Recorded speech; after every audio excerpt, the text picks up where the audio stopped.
Hello again, I'm Specialist Cody, Stroke Brucean of the 7th Cavalry, and today I'm going to be going over my Part 2 of Advanced Flight Model Tips and Tricks for Arma 3.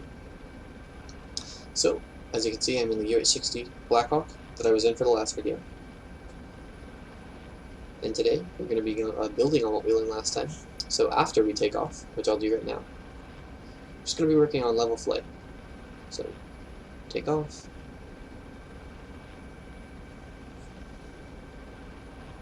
As you can see, you can't really see very much out of the windshield. However, you just kind of have to remember what's in front of you. I know I'm on the runway. No, there's nothing here. So that's fine. But if you took off, say, with that right in front of you, that could be an issue. So always be aware of your surroundings.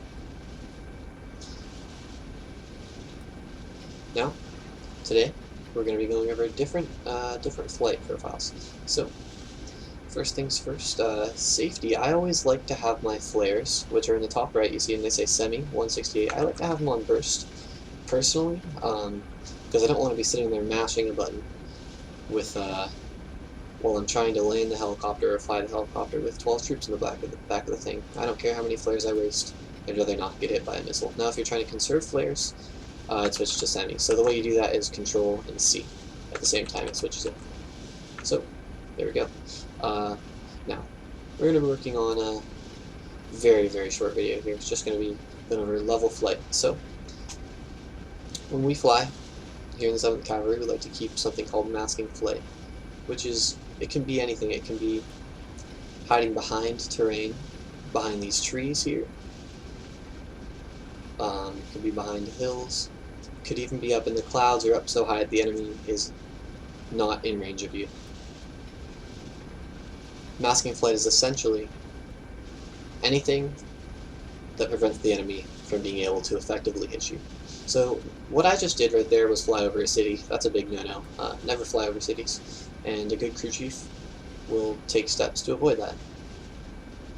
But anyway, so masking flight, just come here, fly behind these hills. If you know where the enemy threat is, stay away from it. Keep these hills, if it's over to the left, keep these hills on the left in between you and them. That's basically it.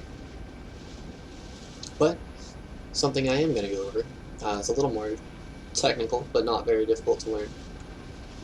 So, pretty much everybody knows, when you want to go fast, you put the nose of the helicopter down, you tilt it forward, and the helicopter begins to go pretty quickly. As you can see, the speed is climbing. And there's a hill right here.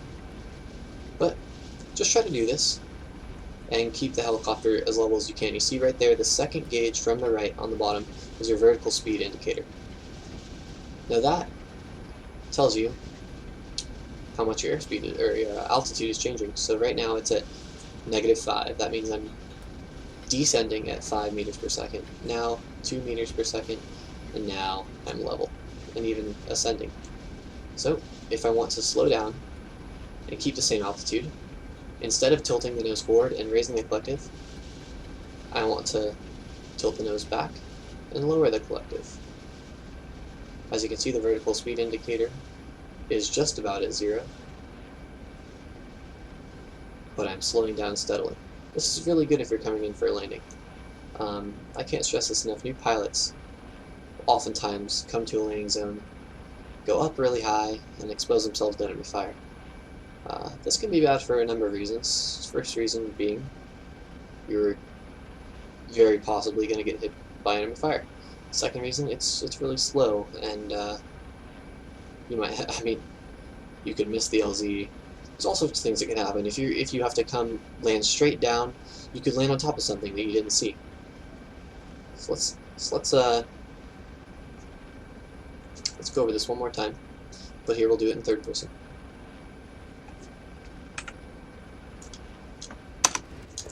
So, I'm going 120 or 130 kilometers per hour.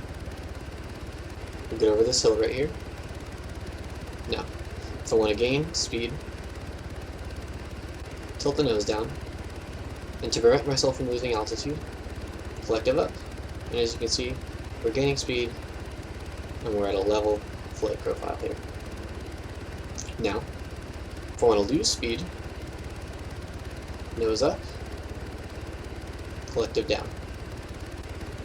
So collective's all the way down, nose it up, and as you can see, we're not really losing any altitude. We're just coming nicely to a slow. So this would be really good for coming into a landing. But we will go over landings in the next video. So this has been great. I'm Bruce, and I'll see you next time.